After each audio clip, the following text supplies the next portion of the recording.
নমস্কার বন্ধুরা, ঘরোয়া হেসেলে আপনাদের স্বাগত। সবাই কেমন আছেন? আশা করছি সবাই খুব ভালো আছেন।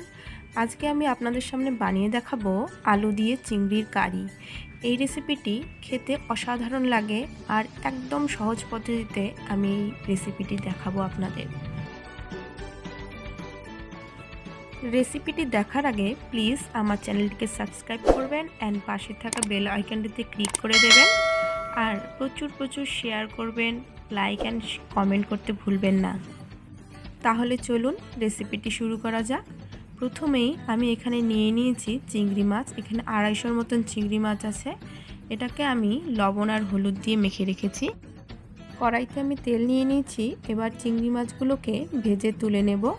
বেশি ভাজবো না, একটু লাল করে ভাজলেই হয়ে যাবে। চিংড়ি মাছগুলোকে দিয়ে দিলাম আমি তেলের মধ্যে। এবার আমি ভেজে নেব।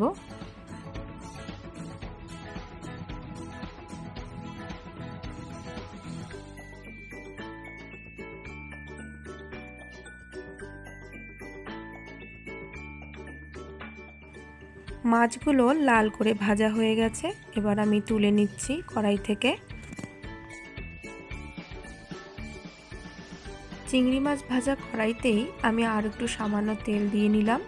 এখন আমি দিয়ে দিচ্ছি জিরের ফোড়ন।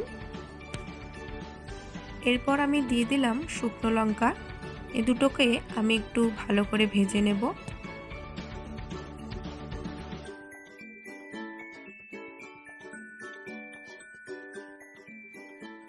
এখন আমি দিয়ে দিলাম দুটো তেজপাতা আর গরম মশলা। এখানে দুটো এলাচ, দুটো লং আর দু টুকরো দারচিনি রয়েছে।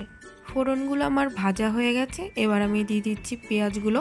এখানে আমি দুটো পেঁয়াজ কেটে রেখেছি। এখন আমি পেঁয়াজগুলোকে ভেজে নেব যতক্ষণ না পর্যন্ত পেঁয়াজগুলো একটু লালচে লালচে হয়ে যায়। লালচে বাদামি হলেই হয়ে যাবে।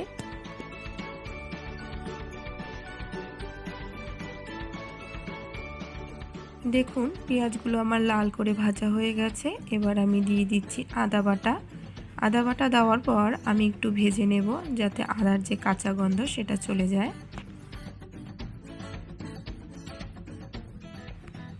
এখন আমি দিয়ে দিচ্ছি সেদ্ধ করে রাখা আলু। এখানে আমি দেশি আলু ইউজ করেছি, আপনারা যে কোনো আলু ইউজ করতে পারেন।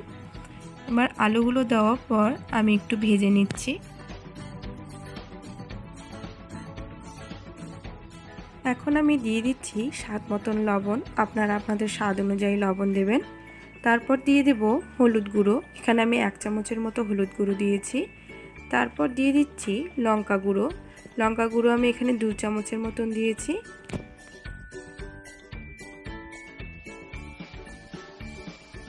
এখন দিয়ে দিচ্ছি জিরে গুঁড়ো। এরপর আমি মশলাগুলোকে ভালোভাবে মিক্সড করে নেব যাতে আলুর গায়ে ভালোভাবে মিক্সড হয়ে যায়।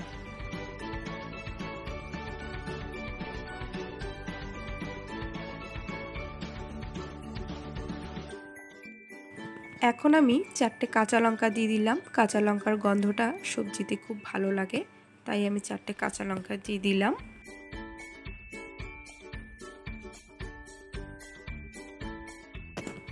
আলু আর মশলাগুলোকে ভালোভাবে কষানোর জন্য আমি সামান্য জল দিয়ে দিলাম।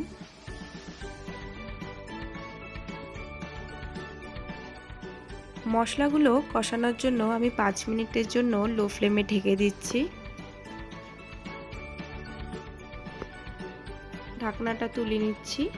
এবার আমি আলু আর মশলাগুলোকে ভালোভাবে মিক্সড করে নেব। এভাবেই অনবরত নাড়তে হবে যতক্ষণ না অবধি মশলা থেকে তেল ছেড়ে দিচ্ছে, ততক্ষণ আমি অনবরত ঘাঁটতে থাকব। দেখুন মশলা থেকে তেল ছেড়ে দিয়েছে। আমি আর একটু ভালোভাবে কষিয়ে নেব।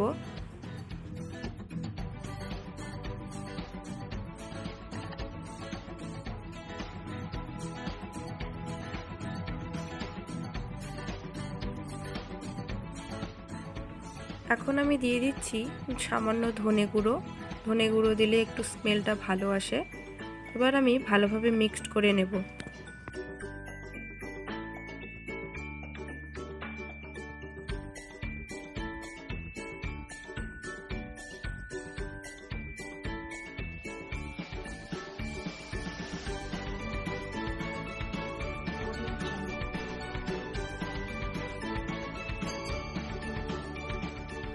মশলাগুলো প্রায় আমার কষানো শেষ, দেখুন কতটা টাইট হয়েছে।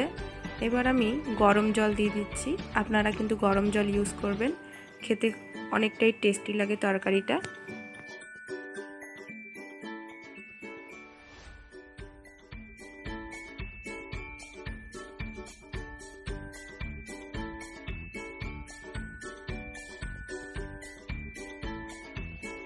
ঝোলের জল আমার দেওয়া হয়ে গেছে পরিমাণ মতো। এবার জাল ওঠা অবধি অপেক্ষা করব। ঝোলের জাল চলে এসছে। এবার আমি ভেজে রাখা চিংড়ি মাছগুলো দিয়ে দিচ্ছি।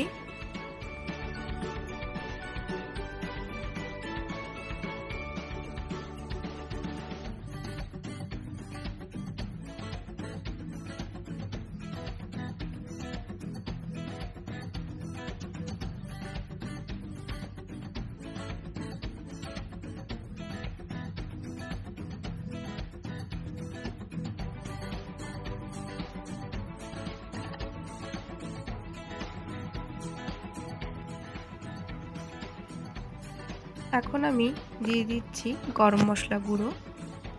দেওয়ার পর আমি ভালোভাবে একটু মিক্সড করে নেব। আমি এবার আর একটু জাল করে নেব, ঝোলটা একটু কমিয়ে নেব। আর চিংড়ি মাছগুলো যাতে ভালোভাবে মশলার সাথে মিশে যায় এবং খেতে টেস্ট লাগে, তার জন্য আমি জাল করে নিচ্ছি। তৈরি হয়ে গেল চিংড়ির কারি আলু দিয়ে। এই রেসিপিটি একদম সহজ আর খেতে অসাধারণ লাগে। আপনারা একটু বাড়িতে ট্রাই করে দেখুন আর আমাকে কমেন্টে জানাবেন খেতে কেমন লাগে। আর আমার সম্পূর্ণ ভিডিওটি দেখার জন্য সকল বন্ধুদের অসংখ্য ধন্যবাদ।